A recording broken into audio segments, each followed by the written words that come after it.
ئەم خۆپیشاندانێکی کە لە مافەڕەواکانی خۆمان داوای موچە و بوجێ خۆمانەکەین، داوای پلەبەرزکردنەوەکەین، داوایەوەکەین کە لە کاتی خۆیان موچەمان پێ بدرێ، داوای ئەوان ناکەین، نام داوای شتێکمان نەکردن، نە داوای درۆنمان کردووە، نە داوای دەبابەمان کردووە، نە داوای خانووی باشمان کردووە، داوای کارەباکەین، داوای ئاوەکەین، داوای ڕێگەوبانێکی جوانەکەین. ئیتر ئێمە تەنها داواکاریەکانمان ئەمەیە، یعنی هیچ شتێکی زیاومان لە حکوومەت داوا نەکردو. تۆ کرێکاری ئەبێ خۆ مافی خۆ و کاتێک کە ئیشەکە و تاوێ وەریگری، نابێ وەری نەگری، ئەبێ کوردستان هەمووی فەسڵ بێ، ئەکرێ فەمووی فەسڵ بێ، دەیهات و کوردستان هەمووی فەسڵ بوو، من یەکێکیانم، منیش وەکو ئەو هەبوو خەڵکە. ناکرێ ینی خۆ یەک و دوانێت تەنها من و تۆنی یەکێکی کە نییە، ئەوە تا هیچ دایرە نییە، هیچ دەوامێک نییە،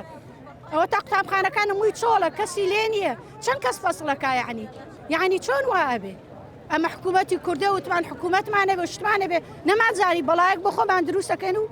ئاوامان لێکە لێمانی. ڕجاتان لێ یەکەم 147 مدیریە کەس ئامادە نەبوو دەرگای خوێندنگەکەی پیادە. نام ئەستا محمود جعفەرە لە ساڵ 2005 من مامۆستام ئەوە بۆ 18 ساڵە ئەبێ مامۆستان لە 2014 ئەم معاش بڕین و پاشەکەوت و ئەوانە کە کەس نازانێت پاشەکەوتە یان نا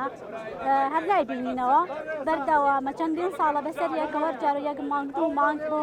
بایکۆتەکەین دیسان نەمانێرنەوە بۆڵەکانی خوێندن بەبێەوەی هیچ ئەنجامێکمان هەبێ بەس ئەم ساڵ ئیتر دەستمان پێ کردووە شۆڕشێکی سپیە لە دژی ئەم هەموو زوڵمەی کە لێمانەکرێت بەڕاستی فەرمانبەریش لێی ئەکرێت بۆەوە نەبێ هەر مامۆستا بێ بەڵام نازان فەرمانبەرەکان بۆچی ئەم یعنی ئەم زوڵمە قبوڵەکەن لە پێناو ڕۆژێکی ئۆفا کە لە هەفتەکەیە پێیان بدرێت یان وەکو هێنێک ئیمتیازاتی کەیان پێ ئەدرێت فشار زۆرە ئەڵێن غیابە درێنەوەوانە بەس نازانم ئەگەر غیابم بەیان لەسەر کام موچە لێمە بڕن ئەو موچانی کە پاشەکەوت کراوە یان ئەو موچانی کە ئێستا بە تەمان بمانەنێ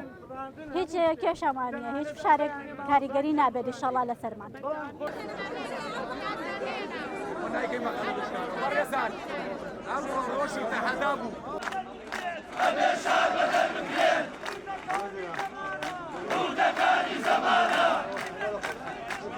زیاتر لەمەیە نەردەنگ زیاتر لەمە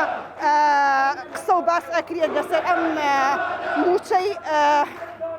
مامۆستایان موچەخۆران کە مافێکی زۆر سەرەتاییە زۆر عیبە بۆ حکوومەت کە خەڵک بێتە سەر شەقام بۆ تیکەیە نان یعنی باوی ئەوە هەر نەماوە لە هیچ وڵاتیە پەروەردە شکست بێنێ واتە حکوومەت شکست ئەێنێ.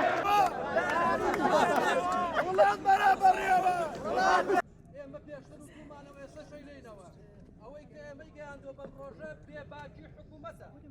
حکوومەتێکی بێباک